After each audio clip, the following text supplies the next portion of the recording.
What's up, Prize Fight fans? I'm Brian Tong, and we've got a battle between two phones that you've all been dying to see face off. In this week's Prize Fight, it's a showdown between the Blackberry Storm and the Apple iPhone 3G. Now, our judges for this fight are senior editor Kent German, senior editor Bonnie Cha, and yours truly. We'll take all three judges' scores and average them out to the nearest 10th. Then the final Prize Fight score will be an average of all 5 rounds using the same decimal system. You got that? Well then let's get ready to rumble. In round 1, which phone is so hot you'll never take it out of your pocket?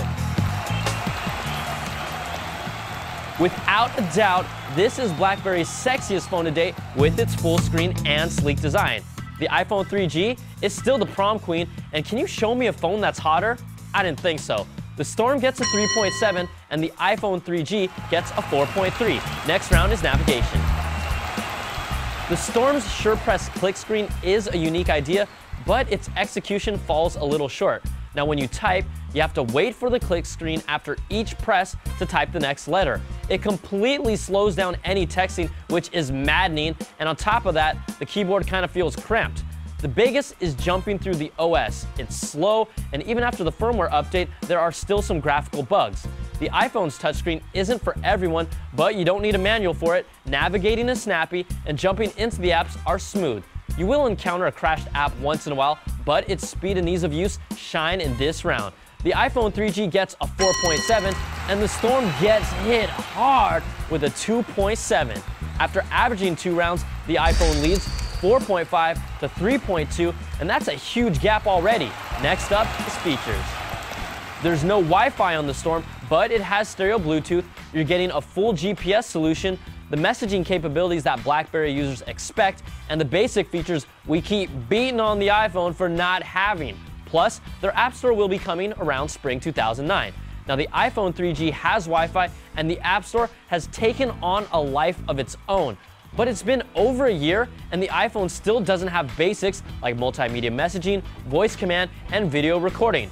The Storm finally takes a round with 4 points, and the iPhone 3G gets a 3.7. Next round is web and multimedia. The Storm uses the Opera web browser, so pages look good, but when you zoom in, it's slow to render. It has a 3.2 megapixel camera and a flash. You'll get video recording, but the quality isn't that great. Now, movie files look good, but it's not in the same league as the iPhone. Apple's multimedia phone has set the standard for a touchscreen browser. Safari is the best mobile web browser. Its music player is easy to use, and video playback is unmatched in quality. I still can't get over how nice the movies look on this thing.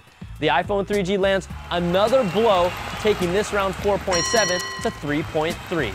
Now, after averaging 4 rounds, Apple has a huge lead, and BlackBerry has a lot of catching up to do.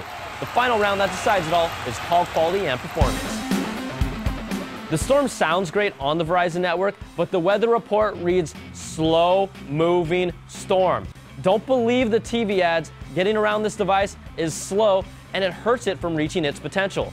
The iPhone's call quality on AT&T is solid, but if you're using one, you all know about the drop calls, but its overall speed and performance give it the edge. The iPhone 3G gets a 3.7, and the Storm gets a 3.3. So let's average the scores, and after 5 rounds, the iPhone 3G runs away with this one, 4.2 to 3.4, and is your prize fight winner.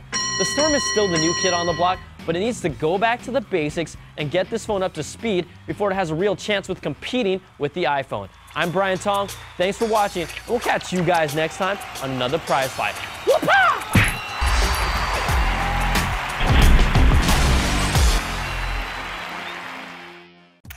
For your daily dose of tech news, check out CNET's Loaded. It's packed full of the latest tech news highlights that matter to you.